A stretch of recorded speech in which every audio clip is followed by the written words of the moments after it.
namwe bakunzi b'isamirizi mboneshakure Burundi bwiza ndabaramukije nongera ndabaha ikaze muri ano makuru. Kuri uwa gatandatu igenekerezo rya 19 ntwarante uyu mwaka mu nyubako z'ikigo cigenga c'ubushakashatsi n'ibiganiro binywanisha Sirida Mufunyafunyo haramutse haba inama ku banywanyi b'ico kigo, bakaba bashikirijwe ivyaranguwe muri uyu mwaka w'2021 bongera bashikirizwa ibigiye kuzorangurwa muri uyu mwaka w'2022 ushira 2023. Userukira imbere y'amategeko ico kigo Deo Hakizimana akaba yamenyesheje abaraho ko yifuza ko mu misiza ico kigo covamwo koperative izofasha urwaruka kuronka akazi. Tumukurikire. Tugomba yuko iba koperative ifasha urwaruka kuronka akazi, igafasha n'abanyagihugu kuronka ivyo barya, bibafasha mu kuronka amagara meza. Kimwe mu vyaranguwe muri uyu mwaka uheze w'2021 harimwo umugambi wo guhingura imikate biciye ku cuma gikoreshwa n'imishwarara y'izuba. Ico naco ngo kikaba gifasha mu gukingira ibidukikije kandi kikaba gikora imikate myinshi mu mwanya muto nk'uko bishikirizwa n'umufundi ayihingura Philibert Nshimirimana. Nawene tumukurikire.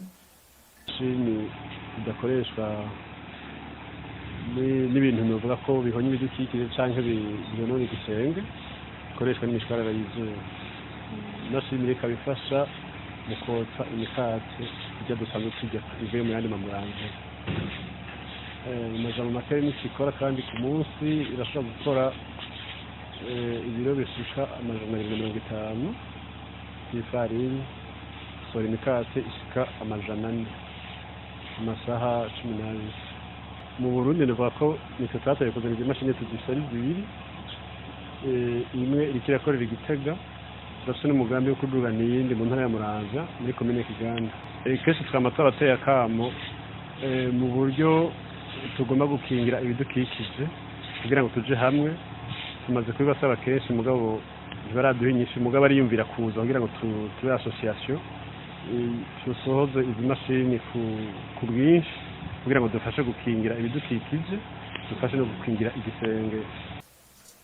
Imikate ihingurwa n'ico cuma gikoreshwa n'imishwarara y'izuba ngo ifise akanovera gusumba iyo dusanzwe tumenyereye nk'uko tubibwirwa na Deo Hakizimana aserukira ikigo Siride.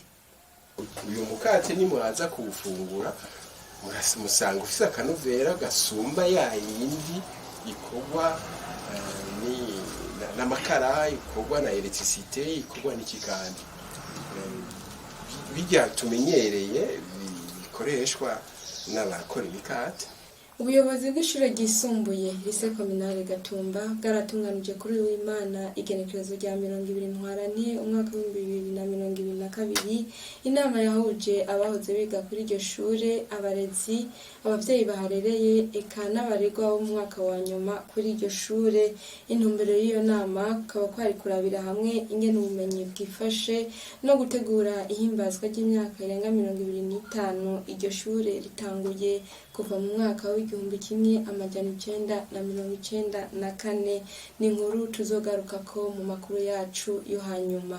Akaba ari no ngaha turangirije amakuru twari twabateguriye. Ndabashimiye nongera ndabakengurukira mwebwe mwese mwafashe umwanya wo kudukurikira. Murakoze.